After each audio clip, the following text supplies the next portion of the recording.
Di sebuah sudut kota Medan yang ramai, seorang gadis sederhana bernama Naila mendorong gerobak es krim kecil miliknya. Suaranya lembut setiap menawarkan es krim, segar, murah, namun di balik senyumnya tersimpan kenyataan pahit. Ia satu-satunya tulang punggung keluarga. Ayahnya sakit saketon, sedangkan adik kecilnya masih sekolah. Hari itu, matahari begitu terik. Naila memutuskan berhenti di dekat gedung perkantoran tinggi yang sering dilewati orang kaya. Namun, ia tidak pernah berharap penjualan yang besar para pegawai berjas. Biasanya hanya memandangnya dengan tatapan meremehkan hingga seseorang berhenti tepat di depannya. Seorang pria berperawakan tinggi, rapi, memakai kacamata hitam, tampak memperhatikan gerobaknya. Naila tersenyum sopan. "Beli es krim, Bang. Ada vanila, coklat, sama stroberi." Pria itu mengangguk. Saat Naila menyerahkan es krim, ia melihat pria itu tidak mirip pegawai biasa. Arloji mahal melingkar di tangannya. Sepatu kulit terawat, dan auranya berbeda. Tapi Naila tak berani menilai. Pria itu memperhatikan gadis kecil penjual es krim itu dengan seksama, seolah sedang menilai sesuatu. "Kamu tiap hari jualan di sini?" Naila mengangguk. "Iya, Bang. Kalau panas begini, lumayan. Banyak orang haus." Pria itu tersenyum tipis, senyuman yang anehnya membuat Naila gugup. "Es krimmu enak," ucapnya singkat. "Besok, aku datang lagi." Tanpa bertanya namanya, tanpa bicara panjang, ia pergi begitu saja, meninggalkan Naila yang bingung. Biasanya pembeli tidak peduli, apalagi janji ingin datang lagi. Yang Naila tidak tahu, pria itu adalah Ardian Faras, pemilik salah satu perusahaan energi terbesar di Sumatera. Seorang raja minyak lokal yang kekayaannya tidak ada habisnya. Dan hari itu, ia melihat sesuatu yang belum pernah ia lihat. Seorang gadis sederhana dengan mata penuh keteguhan. Ardian pulang ke kantornya. Diam, namun memikirkan gadis penjual es krim itu. "Aneh," gumamnya pada diri sendiri. "Kenapa aku ingin kembali besok?" Keesokan harinya, Naila kembali ke tempat biasa. Ia tidak berharap apapun, meski diam-diam memikirkan pria misterius yang berjanji akan datang. Jam 10 lewat, pria itu benar-benar muncul. Kali ini tanpa jas, hanya kemeja putih santai. Tampak lebih muda, lebih hangat. "Pagi," katanya. Naila tersenyum canggung. "Beli es krim lagi, Bang?" "Sepertinya iya," jawabnya. "Vanilla." Naila menyerahkan es krim itu. Tetapi Ardian tidak langsung pergi. Ia menatap Naila seolah sedang mempelajari hidupnya. "Kamu nggak takut panas? Sudah biasa. Kamu sekolah? Udah berhenti." "Kenapa?" Naila tersenyum hambar. "Butuh bantu keluarga." Ardian menunduk sejenak, lalu berkata, "Kalau aku beli 10 es krim, kamu dapat untung berapa?" Naila tertawa kecil. "Bang mau makan 10? Enggak.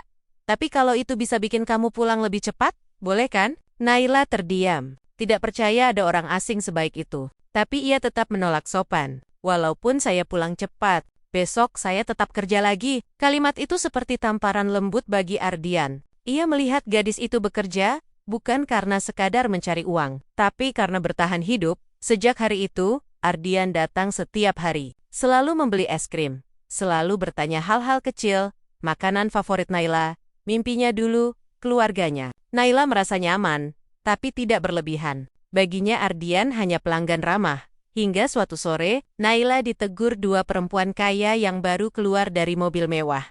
"Kok jualan di depan kantor? Ganggu pemandangan kali?" "Iya, lihatlah.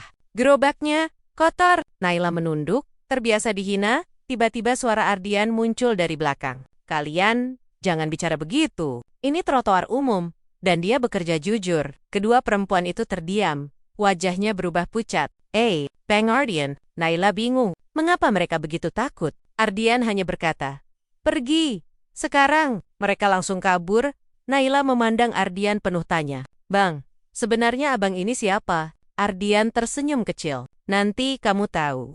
Hari berikutnya, Ardian tidak datang. Naila resah padahal ia tidak seharusnya memikirkan pelanggan. Namun perasaannya kacau. Tiba-tiba sebuah mobil SUV hitam berhenti. Pintu terbuka, dan Ardian turun. Naila membelalakan mata. "Bang, itu mobil abang?" Ardian mengangguk. "Aku mau ajak kamu ke suatu tempat. Aman, penting." Naila ragu. Tapi ada sesuatu dalam sorot mata Ardian yang membuatnya percaya. Ia ikut. Mobil itu melaju menuju gedung tinggi yang megah tempat Naila tidak pernah bayangkan akan masuk. Logo besar di atas gedung itu membuatnya terpaku Faras Energy Group Naila, kata Ardian, pelan. Ini kantorku. Naila hampir kehilangan napas. Abang kerja di sini. Ardian tersenyum. Aku pemiliknya. Naila terdiam, tangannya gemetar. Semua perlakuan Ardian yang baik, semua hal aneh yang ia lihat, kini masuk akal. Kenapa abang gak bilang dari awal? Karena aku ingin kamu lihat aku sebagai manusia, bukan sebagai orang kaya. Ardian kemudian menunjukkan ruang kantor pribadinya. Ruangan besar dengan dinding kaca, pemandangan seluruh kota. Di sana, Ardian menatap Naila lama sekali. Aku punya rencana besar, dan kamu bagian dari rencana itu. Naila mundur setapak. Bang, saya cuma penjual es krim, dan kamu gadis paling jujur yang pernah aku temui. Kalimat itu membuat dada Naila bergetar. Namun sebelum pembicaraan berlanjut, seseorang masuk. Sekretaris Ardian. Maaf Pak, tapi keluarga besar Bapak datang. Mereka mau membahas masalah calon istri Bapak. Naila terkejut. Ardian memejam mata sebentar. Dan situasi berubah rumit. Keluarga Ardian memandang Naila seperti sampah. Mereka bertanya tanpa sopan, seolah Naila tidak punya perasaan. Anak siapa kau? Jewel is Cream. Astaga, memuk. Bagaimana mungkin calon pemimpin perusahaan bersama gadis miskin seperti ini? Naila memerah menahan malu. Ardian terlihat marah, namun tetap menahan diri. Aku tidak pernah bilang dia calon istriku, kata Ardian tegas. Tapi dia seseorang yang penting. Ibunya menatap Ardian tajam. Anak itu hanya mau hartamu. Naila menggigit bibir. Ia ingin pergi, tidak sanggup diperlakukan seperti ini. Tapi sebelum melangkah, Ardian menahan tangannya. Jeng, suara itu lembut tapi penuh tekad. Bu, kata Ardian, aku sudah dewasa. Aku memutuskan sendiri siapa yang penting bagiku. Ibunya langsung berdiri. Kalau kau memilih gadis ini, keluarga tak akan mendukungmu. Ardian menjawab tanpa ragu. Kalau begitu, biar aku berdiri sendiri. Semua terdiam. Naila hampir menangis bukan sedih, tapi bingung, takut, dan tersentuh setelah keluarga Ardian pergi. Naila menatapnya dengan mata berkaca. Bang, kenapa abang lakukan semua itu? Kita bahkan baru kenal. Ardian menghela napas dalam. Karena kamu mengingatkanku pada masa kecilku. Aku dulu juga miskin, Naila. Aku tahu bagaimana rasanya dihina, dan aku tidak mau kamu menghadapi semua itu sendirian. Naila menunduk. Bang, saya tidak mau jadi beban abang. Tidak pantas berada di dunia abang. Ardian menggenggam bahunya. Kamu tidak mengerti. Justru dunia itu yang tidak pantas meremehkanmu. Dan kalimat itu meruntuhkan tembok hati Naila. Beberapa hari kemudian, berita heboh menyebar. Bos Raja Minyak terlihat bersama gadis penjual es krim. Foto-fotonya viral, nama Naila jadi bahan olokan. Banyak yang menghina, mencaci, bahkan menyebarkan rumor buruk. Naila tak tahan. Ia berhenti jualan dan mengurung diri di rumah. Ardian datang ke rumahnya, membawa dokter untuk ayah Naila, serta sembako dan kebutuhan lain. Namun Naila tidak mau keluar kamar. Bang, tolong jangan datang lagi, ucapnya dari balik pintu. Aku bukan siapa-siapa. Aku cuma bikin abang malu. Dunia abang bukan dunia aku. Ardian berdiri lama di depan pintu itu. Naila, buka pintunya. Sekali ini saja. Perlahan, pintu terbuka. Naila menatapnya dengan mata sembab. Aku tidak peduli dunia berpikir apa. Ujar Ardian. Yang aku peduli, cuma kamu. Ardian kemudian mengeluarkan sebuah kotak kecil. Bukan sing, melainkan kunci. Kunci apa ini, Bang?